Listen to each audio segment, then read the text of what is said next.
বন্ধুরা, ডিইটিভি বাংলার পক্ষ থেকে আজকে আপনাদেরকে শোনানো হবে মুর্শিদাবাদ জেলার এক কালো অধ্যায়ের ইতিহাস, যা শুনলে আপনাদের গায়ের লোম খাড়া হয়ে যাবে। ইতিহাসের এক নিষ্ঠুর বেগমের কথা বলবো, যিনি সকলের ঘুমকে কেড়ে নিয়ে সে সময়ে এক আতঙ্কের নাম হয়ে উঠেছিলেন। যিনি নবাব মুর্শিদ কুলি খাঁর কন্যা আজিমুন্নেসা, এক জঘন্যতম কর্মকাণ্ডের জন্য যাকে জীবন্ত কবর দেওয়া হয়েছিল। ইতিহাসের এই ভয়ঙ্কর মহিলার জীবন্ত কবর পশ্চিম বাংলাসহ ভারতবর্ষের বহু মানুষ দেখতে আসে। তাই ডিইটিভি বাংলার পক্ষ থেকে আমরাও চলে এসেছি। ভিডিওটা না কেটে সঙ্গে থাকুন। নবাব বেগমদের জীবন যেমন রহস্যময় ছিল, তেমনি বেশ কিছু নবাব এবং বেগম কুখ্যাত ছিলেন তাদেরই নিষ্ঠুরতার কারণে।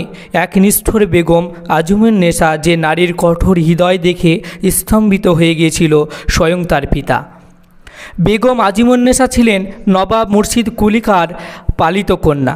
মুর্শিদ কুলি খাঁ তার বিয়ে দেন উড়িষ্যার নবাব সুজাউদ্দিন মোহাম্মদ খানের সঙ্গে, যিনি পরে সুজাউদ্দৌলা নামে মুর্শিদাবাদের সিংহাসনে বসেন। সুজাউদ্দিন ছিলেন মুর্শিদাবাদের তৃতীয় স্বাধীন নবাব। তার পত্নী আজিমুন্নেসা বেগম ছিলেন সেই সময়কার সবচেয়ে প্রভাবশালী মহিলা। একবার তিনি অত্যন্ত দুরারোগ্য ব্যাধিতে আক্রান্ত হন। তার পিতা নবাব মুর্শিদ কুলি খাঁ এবং স্বামী সুজাউদ্দৌলা অনেক ডাক্তার, কবিরাজ, হাকিম ডাকেন তাকে সুস্থ করে তোলার জন্য, কিন্তু কোনো কিছুতেই তিনি সুস্থ হচ্ছিলেন না। অবশেষে এক হাকিম তার এই দুরারোগ্য অসুখ সারাতে সমর্থন হন। ওষুধের নৈপথ্য হিসাবে তিনি যা দিয়েছিলেন শুনলে সকলের গায়ে কাঁটা দেবে।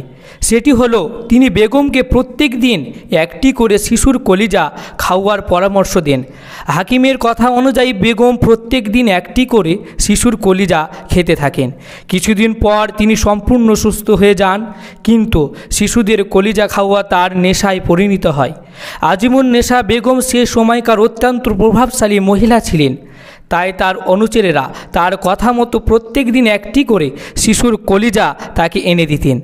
এমনিভাবে বেশ কিছুদিন চলার পর খবরটি নবাব মুর্শিদ কুলি খাঁ এর কানে ওঠে।